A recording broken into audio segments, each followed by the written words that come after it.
A continuación, Fuerza Motriz.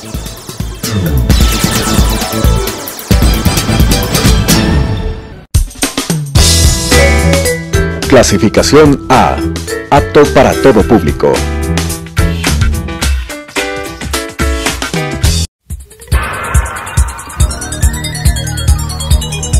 Las opiniones vertidas en este espacio por la producción y dirección del programa son de exclusiva responsabilidad de sus autores y de quienes intervienen en ellos.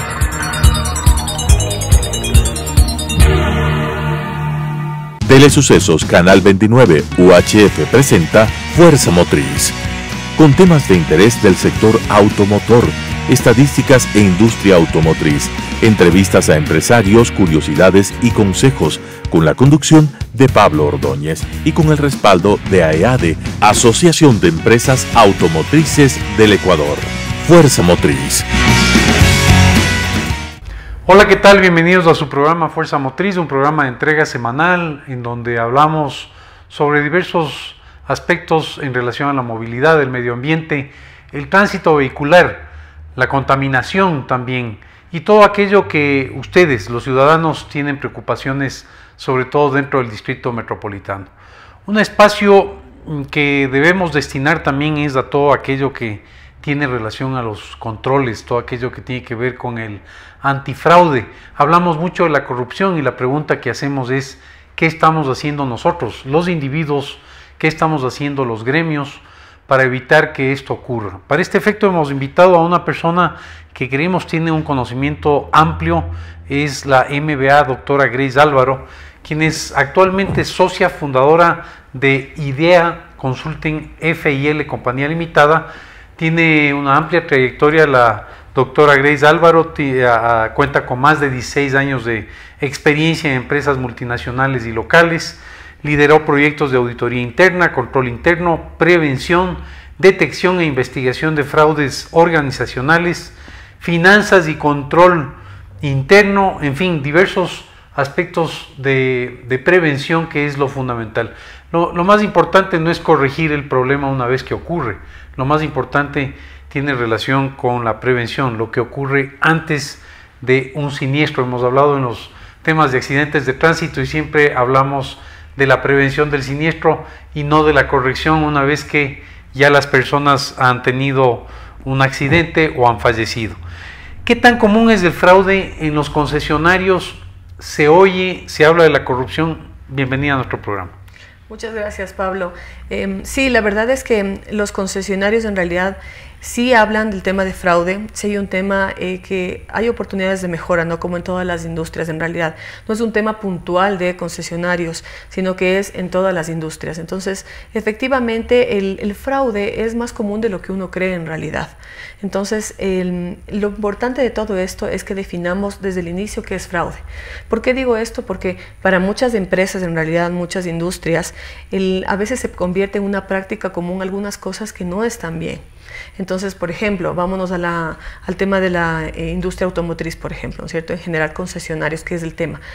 Por ejemplo, si es que yo como asesor comercial, yo solicito hacer una facturación a fin de mes, ¿no es cierto?, de un vehículo, y tiempo después, llámese unos días o unas semanas después, yo digo, no voy a anular esa factura, solicito anulación de la factura, sin aparentemente una justificación, ¿no es cierto?, prueba, eso también puede ser considerado un fraude, porque no es correcto, ¿no es cierto? ¿Por qué se hace esto? Esto se hace porque lo que quiero es tener registradas ventas, y después de eso yo ya solicito una reversión. Entonces, son prácticas que en algún momento pueden convertirse en comunes que no están correctas. Nuevamente, el tema no es solo de concesionarios, pero ocurre, ¿no? Existen, de hecho, los concesionarios son estructuras organizacionales fuertes que tienen presencia en muchas ciudades del país, pero siempre hay oportunidad de mejorar esas estructuras. Yo he estado involucrada no solo en temas de asesoramiento directo, sino también de capacitaciones, y siempre hemos encontrado opiniones de gente del concesionario en donde nos dicen, miren, nosotros tenemos una estructura y nos damos cuenta al profundizar que efectivamente hay por mejorar. Entonces, nuevamente respondiendo a la pregunta, sí es común, no es que sea más común que en otras industrias, porque en todo lado sucede. El tema del fraude es un asunto de secreto a voces, la verdad. A los empresarios no les gusta hablar mucho de este tema porque puede manchar de alguna forma la imagen del negocio. ¿no es cierto? Claro, uno como, digamos, como televidente o como persona que va a un concesionario o cualquier otra empresa y le dicen, en esta empresa hubo un fraude interno, la gente un poco se asusta, ¿no? Y como que se mancha un poco la reputación de ese negocio. Entonces, por eso a veces no existen casos muy documentados. Si uno busca en el internet y dice, bueno, quiero buscar fraude interno en concesionarios o fraude interno en la industria minera, etcétera, la verdad no hay muchos casos documentados, lo cual no significa que no exista. A diferencia de otros exista. países, ¿no? Que Correcto. Existe casuística y más bien las empresas de un sector determinado, el sector minero, por ejemplo, obtiene investigación de casos anteriores y de esa manera puede prevenirlos. Correcto. Lo que tú acabas de decir es muy importante. De hecho, la ACFE, que es la Asociación de Examinadores de Fraude en Estados Unidos, hace un estudio cada 2 años en donde habla del tema de fraude, cómo se ve el fraude a nivel mundial. Entonces, en el caso latinoamericano, efectivamente no existen muchos reportes de fraude porque no existe esa cultura, en realidad. En los otros países más, háblese de Europa o regiones como Europa, en Estados Unidos, eso ya está más arraigado. Es decir, existe un fraude, se hace el reporte y obviamente se implementan controles, entonces es mucho más fácil hacer una consulta para poder adoptar esas buenas prácticas. En Latinoamérica todavía no existe esa buena cultura, entonces por eso yo digo que el tema de fraude es un tema de secreto a voces, la verdad, que existe y oportunidades de mejora hay, sino que no les gusta a la gente mucho hablar de eso por miedo al tema reputacional. En general el sector automotor evidentemente tiene oportunidades de mejora, pero en general se lo ve como un sector formal, como un sector que cumple con obligaciones en su mayoría con las autoridades, paga impuestos, en fin. De todas maneras, existe esa posibilidad, existe ese riesgo. ¿Hay sectores que son más vulnerables al tema del fraude o también estamos dentro de ese ámbito en el sector automotor?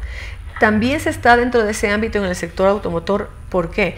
Además de los concesionarios, además de los reportes normales que se hacen, me refiero a la Superintendencia de Compañías, por ejemplo, al SRI, que lo hacen las otras compañías, recordemos que los concesionarios también tienen reporte a la UAFE, a la Unidad de Análisis Financiero y Económico, ¿no es cierto?, por el tema de lavado de activos. Entonces, eso les obliga a los concesionarios aún más a tener controles internos fortalecidos, porque el tema este de lavado de activos y otros delitos de crimen organizado es un tema muy delicado y que efectivamente los concesionarios, la industria automotriz en general, es muy sensible. Entonces, si hablamos de sensibilidad, efectivamente sí es sensible de este tipo de delitos, ¿no? Y como digo, eso le obliga al concesionario incluso a tener controles internos fortalecidos, a que se establezca una estructura interna en donde todo confluya. Y aquí me gustaría hablar de que es importante que en los concesionarios haya un tema de el gerenciamiento. Es decir, todo el cuerpo gerencial debe hablar sobre el tema de prevención de fraude. Eso es muy importante. A veces nosotros visitamos algunas empresas en las que nos contratan y nos dicen, ayúdame a hacer el tema de control interno. Entonces, perfecto, yo pregunto, ¿tenemos procedimientos bien documentados?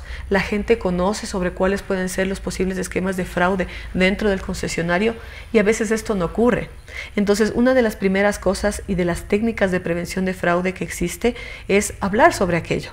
Ser totalmente transparente con los empleados, eso es importante. Los empleados valoran cuando el mismo gerente general, el mismo cuerpo directivo, cara a cara habla con ellos y les dice, a ver, esta es una industria en donde está expuesta al fraude, como algunas otras industrias. Entonces no hay que asustarse de aquello. No es una mala palabra el tema de fraude.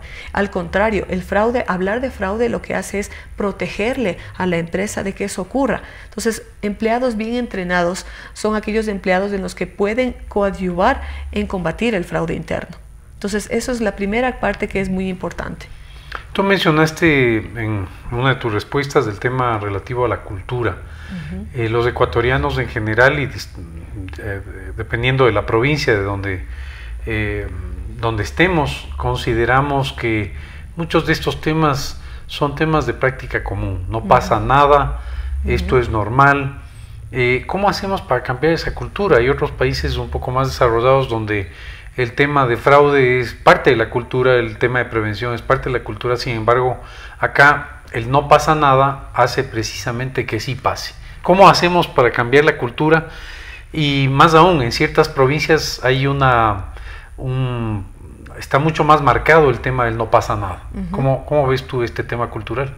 Sí, bueno, como todo tema cultural, la verdad es un proceso. Y efectivamente, como tú lo dices, la realidad latinoamericana en realidad no solo es de Ecuador, sino la realidad latinoamericana es que a nosotros nos falta mucho en realidad para entrar a una cultura de combate de fraude y de ética, integridad y todo lo que va alrededor, ¿no es cierto? ¿Y cómo podemos empezar a cambiar esta cultura? Con conocimiento, como lo dije anteriormente. Lo primero es capacitar y hacerle entender a la gente que no es que no pasa nada, porque sí pasa. Lo que sucede es que la gente tiende a tener algunas prácticas que no son correctas porque no le ha pasado nada, lo cual no significa que no le puede pasar. Entonces hay muchos casos en donde nosotros podemos hablar y podemos decirles documentados, miren, esto ha sido lo que se ha hecho como práctica común y sí ha sucedido. Entonces, y ha sucedido cosas terribles como lo que estábamos hablando. Si llega a fraguarse un tema de fraude interno y eso después se hace una publicidad hacia afuera, me refiero de los clientes, el riesgo reputacional es súper alto. En realidad el negocio puede perder mucho con aquello. Entonces, yéndonos respondiendo a tu pregunta, lo primero es el conocimiento. La gente tiene que entender qué es fraude, que hay prácticas que por más comunes que sean no son correctas, que no está bien, ¿no es cierto? Hay cosas como yo cuando doy las capacitaciones les digo, cuando yo les hablo de ética y de integridad y les digo cosas como por ejemplo, ustedes no pueden prestarse los carnets, como los carnets que uno tiene en las empresas, ¿no es cierto? A veces yo les digo, nos prestamos carnets entre nosotros. Eso, por ejemplo, no es correcto, porque incluso es una suplantación de identidad. Si yo te digo, préstame tu carnet y con tu carnet yo cojo e ingreso a las puertas de la compañía, quien se registra eres tú, no soy yo. Eso es una suplantación de identidad y es una práctica común.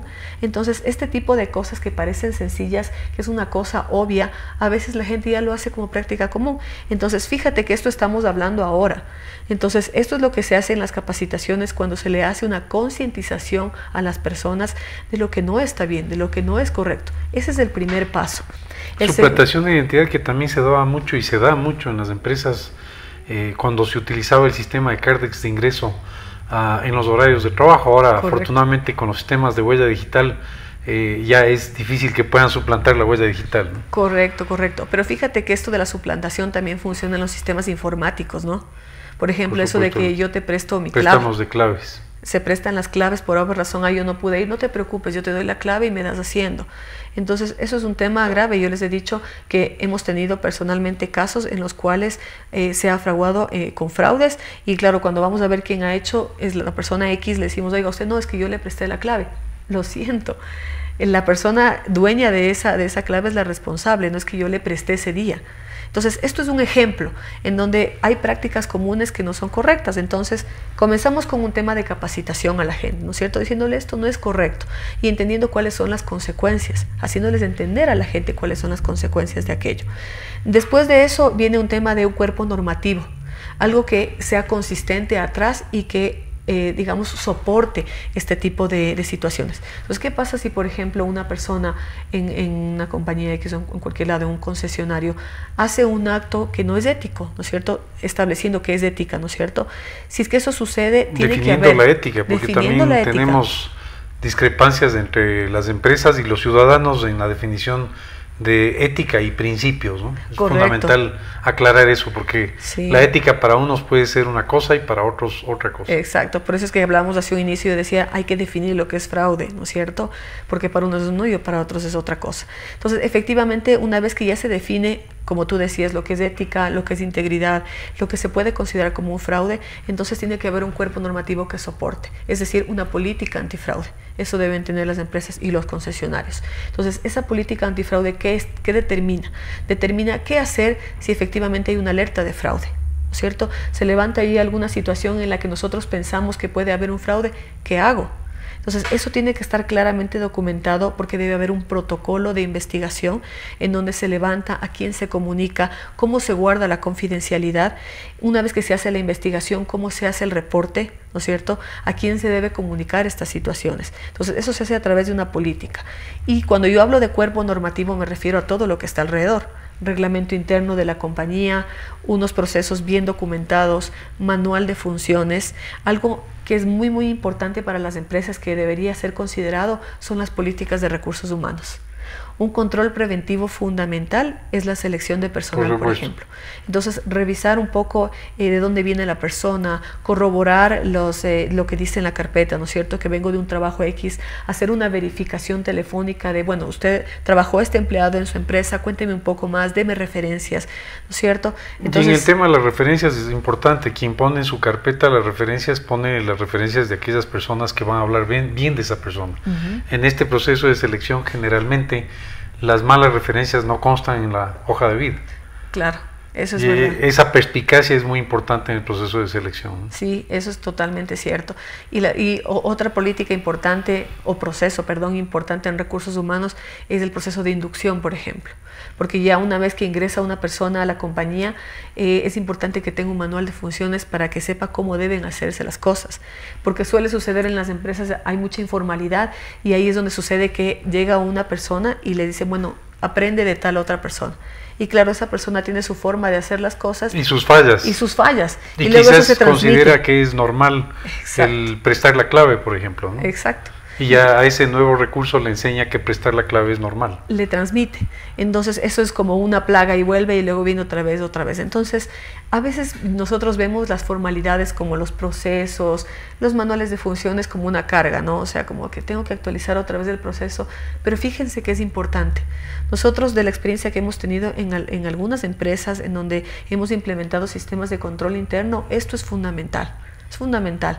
Y cuando ocurre un tema de un posible fraude o una falta ética, cuando existe un buen cuerpo normativo atrás, se pueden tomar las medidas que deben tomarse.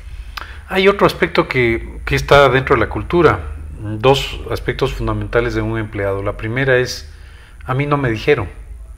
A mí no me capacitaron. Entonces, como no me dijeron, yo estoy libre de culpa. El primer elemento de nuestra cultura. El otro elemento de la cultura es, yo lo hice de buena fe, es decir, no está esta persona involucrada directamente en el fraude, sin embargo forma parte de la cadena que da lugar a un fraude mucho mayor. Entonces la reflexión a veces de nosotros los ecuatorianos es, yo lo hice de buena fe, entonces también estoy libre de culpa. ¿Cómo se maneja este tema cultural complejo en estos dos ejemplos? Bueno, el hecho de que yo lo hice de buena fe es un tema subjetivo, porque no hay forma de comprobarlo. Es decir, yo también puedo decir, bueno, yo me sustraje dinero de la caja y lo hice de buena fe porque tuve una necesidad. Entonces es un acto de buena fe. Pero realmente eso no funciona así, ¿no? Hay reglas hay reglas específicas en una compañía en donde se dice, bueno, yo no puedo tomar el dinero de la caja para un beneficio propio. Entonces, y en detrimento de la organización. Esa es la definición de fraude, ¿no es cierto? Es un acto engañoso o doloso en beneficio propio y en detrimento de la organización. Entonces, si yo tomo dinero por más buena fe que yo tenga, es un acto que no debo hacerlo. Entonces, nuevamente volvemos al tema cultural, que es verdad, hacemos las cosas porque pensamos que es común. O sea, yo, por ejemplo, tengo una necesidad y puedo tomar ese dinero de la caja, pero no es lo correcto. Está claramente determinado que eso no es un acto ético, porque ese dinero no es suyo. Entonces, efectivamente, la gente trata de justificarse indicando, bueno, pero lo hice de buena fe. La verdad es que, y tomando ya en cuenta el tema legal, donde yo no soy una experta, no soy abogada, pero sí sé que en un tema legal eso es muy subjetivo. O sea, el momento en el que haya una sustracción de dinero, el hecho de que yo tuve una necesidad y lo hice de buena fe, no vale. No cabe para el juez. No cabe para el juez. Entonces, únicamente hubo una sustracción de dinero y eso tiene que ser, tiene que ser comunicado a las entidades respectivas legales y pues ya se aplicarán las sanciones que correspondan. Si miramos una organización, ¿cuáles son los indicadores más importantes de fraude? A ver, los indicadores más importantes de fraude, yo creo que hay dos cosas, ¿no?, que podemos analizar. La primera de ellas es entender que un fraude siempre ocasiona un daño para la organización, siempre. Cuando un fraude está ocurriendo, la compañía está perdiendo por algún lado. Entonces, un indicador de fraude puede ser, por ejemplo, en la parte financiera, ¿no es cierto? Que, como yo digo, se pierde dinero siempre. En la parte financiera es fundamental hacer algunos controles, como por ejemplo análisis de variaciones, ¿no es cierto? Establecer, por ejemplo, cómo va el tema de los gastos, cómo está la rentabilidad, cómo está el costo en función de los ingresos, en función de la rentabilidad, cómo está el flujo de caja, por ejemplo. Entonces, cuando el negocio no marcha bien, como yo, a veces yo les digo, ¿no?, los empresarios se preocupan mucho porque de pronto el negocio no me está dando lo que yo estoy esperando. Pueden haber razones, obviamente, de estrategia de negocio, pero puede ser que hay otra razón. Hay de pronto razones operativas, hay razones de control que no están funcionando bien y por ahí se está yendo el dinero. Entonces, cabe la oportunidad para decirles a los empresarios que es muy importante que tomen en cuenta una evaluación de riesgo de fraude. Es una evaluación únicamente, una matriz en donde uno evalúa el impacto y la probabilidad de los posibles esquemas de fraude que pueden ocurrir en las empresas, por ejemplo, en los concesionarios. Esto significa, idealmente, tener un grupo, ¿no es cierto?, multidisciplinario en donde, digamos, nos sentemos y hablemos de fraude. A ver, en esta industria, ¿no es cierto?, ¿por dónde me pueden hacer el fraude? Pensemos mal entre todos. ¿Y por dónde puede estarse fraguando un esquema de fraude? Y luego, ¿qué controles implementamos para que esto no suceda? Entonces, hablando de indicadores de fraude, uno de ellos puede ser en la parte financiera, ¿no es cierto? Cuando estoy teniendo muchos gastos, un negocio no va bien, ¿qué está pasando? Aparentemente tengo una estrategia de negocio que estoy siguiendo, pero no estoy ganando. ¿Por dónde se está yendo el dinero? ¿Qué está pasando? Bueno, hagamos una matriz de riesgo de fraude y veamos si de pronto por ahí hay un control que no está bien establecido o no está establecido y por ahí se me está yendo el dinero, ¿no es cierto? Esa es la primera. Otros indicadores de fraude ya son temas comportamentales también, ¿no es cierto? En donde, de hecho, la teoría de fraude lo que dice es, hay algunas situaciones que sí nos debe llamar una alerta. Por ejemplo, personas que no han tomado empleados, que no han tomado vacaciones durante mucho tiempo, ¿cierto? Esto es importante aclarar que esto no significa que sea un fraude, ¿no? O sea, no significa que... Son alertas. Son alertas. Pero hay empleados que no les gusta irse de vacaciones. Exacto. Entonces, aquí no le gusta irse de vacaciones, ¿no es cierto? Claro. Aquí no le gusta estar un tiempo lejos un poco del trabajo, despejar su mente. Y oxigenarse. Oxigenarse, eso es sano. Entonces, si hay... y llama la atención que está 2, 3 años y no se va de vacaciones. Y no se va de vacaciones. O se le dice que se vaya de vacaciones e insiste en no irse. Y prefieren no hacerlo. Porque es una persona muy importante para la organización, según esa persona. Correcto, esa es una. Otra de ellas, por ejemplo, personas que de pronto no les gusta mucho compartir sus conocimientos. A veces, no, esto me costó mucho a mí aprender y yo no voy a compartir estos conocimientos. También hay el celo profesional, ¿no? Hay el celo profesional. Que puede ser que no sea fraude, pero es una forma de capturar mucho el poder, sí. Y eso también es un riesgo para la organización. Correcto, totalmente. Y un tercer punto que me gustaría recalcar es, a veces también es el tema de dos cosas antagónicas, ¿no? La una es tal vez personas que son muy irritables y que no les gusta estar como que mucho en las reuniones, hablar mucho, entonces como que son personas que no se les puede tratar mucho porque son muy irritables. Pero también hay el otro caso, personas en las que en cambio son pero totalmente abiertas, en donde sí, yo aquí les sirvo, ¿no es cierto? Entonces vengan por favor, ese tipo de personas extremadamente amables. Extremadamente amables. Yo la otra vez conversaba con un dueño de una empresa en donde me decía, y yo nunca me imaginé que estaba pasando un fraude, ahí sí se configuró un fraude, me decía, yo nunca me imaginé porque cuando yo llegaba a la empresa, él era muy amable, nos servía el cafecito, más atento de todos. Era el más atento de todos, y entonces, y nos decía, cuando nosotros queríamos revisar algo, nos decía, no se preocupen que yo lo tengo todo bajo control, y nosotros le creíamos, hasta que por ahí un cliente salió y les dijo, miren, no se confíen tanto, está pasando algo, y cuando entraron a revisar, sí estaba pasando algo, y resulta que ahí la amabilidad se terminó. Por supuesto, había un propósito en esa amabilidad. Exactamente. Tú has mencionado algo relacionado con los clientes, nuestros televidentes, son clientes de los concesionarios. Del lado de ellos, ¿qué es lo que pueden hacer para evitar un fraude? Porque el fraude es una configuración de no solo de funcionarios dentro de un concesionario o de una organización, sino también son los consumidores los que también facilitan ese proceso en conocimiento o a veces en desconocimiento. ¿Qué debe hacer un televidente, qué debe hacer un consumidor para ayudar a evitar un fraude en una organización? La verdad es que lo mejor que puede hacer un consumidor para evitar el fraude, para ser víctima de fraude y que no contribuya a un fraude interno en un concesionario, por ejemplo, es estar informado nuevamente. Cuando uno, por ejemplo, si el televidente va a querer comprar un auto, ¿no es cierto? Infórmense, visiten algunos concesionarios, verifiquen cómo les atienden, qué tipo de documentación les están solicitando, evalúen también cómo les están atendiendo, ¿no es cierto? No solo me refiero en el tema de atención y amabilidad, sino también qué tan seria es ese concesionario, qué tan serio es el concesionario al pedirle documentación, por ejemplo. Entonces, entendamos que, por ejemplo, para adquirir un auto, ¿no es cierto? Como son bienes que son costosos, en realidad se necesita una documentación atrás. Generalmente, uno adquiere un auto a través de un financiamiento, por ejemplo. Entonces, ese financiamiento le va a solicitar al cliente o de la empresa, del concesionario, le van a solicitar al cliente documentación. Y eso es normal. A veces los clientes pensamos y decimos, pero ¿por qué me piden tanto papel? ¿Por qué me están insistiendo nuevamente en que pida que la cédula, que la recomendación comercial, etcétera? Eso le protege al televidente. Eso es un tema que realmente le protege y le dice que los procesos se están llevando a cabo correctamente. Más bien debería llamarles la atención a ellos o a ellas el momento que no exista el requerimiento de esa información. Sí. Conozca a su cliente, por ejemplo. Por ejemplo, y lo que tú dices es muy importante. Al televidente debería llamarle la atención cuando, por ejemplo, le dicen, ¿sabe qué? Yo le voy a dar crédito, lléneme solo esto y deme su cédula. Y nada más. Entonces, cuando las cosas son realmente demasiado fáciles, yo les invito a que se pregunten si realmente es o no es correcto. Cuando le dicen, ¿sabe qué? Usted deme $100 y con $100 yo le reservo la casa de 2 pisos de 100 y pico de metros cuadrados, eso no existe.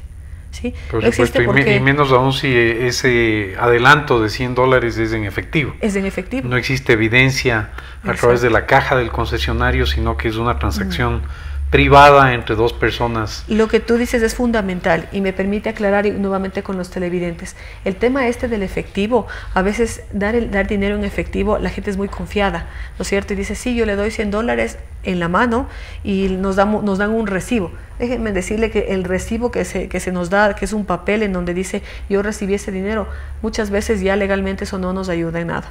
Entonces, yo como televidentes, mi consejo después de todo esto sería que seamos informados respecto a las actividades que vamos a hacer, pensemos y también indaguemos en los concesionarios cuál puede ser el concesionario más serio cuando yo voy a comprar un auto, por ejemplo.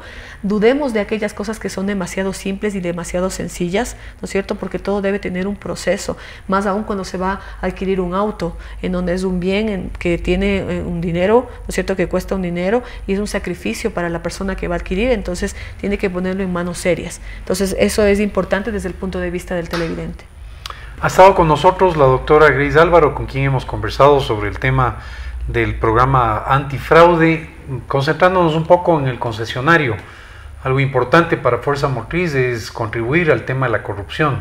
Una de las maneras de contribuir a que esto no ocurra es precisamente con mecanismos de prevención en los concesionarios, en un tema integral de prevención, de concientización de aquello que significa el fraude organizacional, pero que viene atado e integrado a la contribución de ustedes, los televidentes, a través de la prevención. Sentirse cómodos cuando una organización les pide información, preocuparse si es que una organización les pide anticipos en efectivo, sobre todo que constan en recibos manuales del vendedor, evitar ese tipo de transacciones y sobre todo saber que el tema de la corrupción es un tema integral, es un tema no solamente del Estado, es un tema de las organizaciones privadas y es un tema de todos nosotros, los ciudadanos, que debemos estar atentos y alertas para hacer que este país sea un país mucho más limpio y mucho más transparente. Le agradecemos a la doctora Álvaro, quien ha compartido con nosotros estos temas tan importantes en su programa Fuerza Motriz, que es una coproducción entre AEADE, la Asociación de Empresas Automotrices del Ecuador, y Canal 29 UHF. Nos vemos la próxima semana. Las opiniones vertidas en este espacio por la producción y dirección del programa son de exclusiva responsabilidad de sus autores y de quienes intervienen en ellos.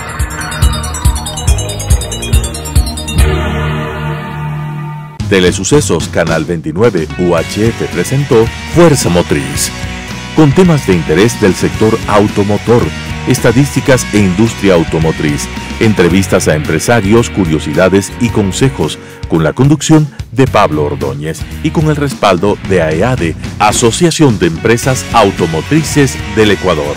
Fuerza Motriz.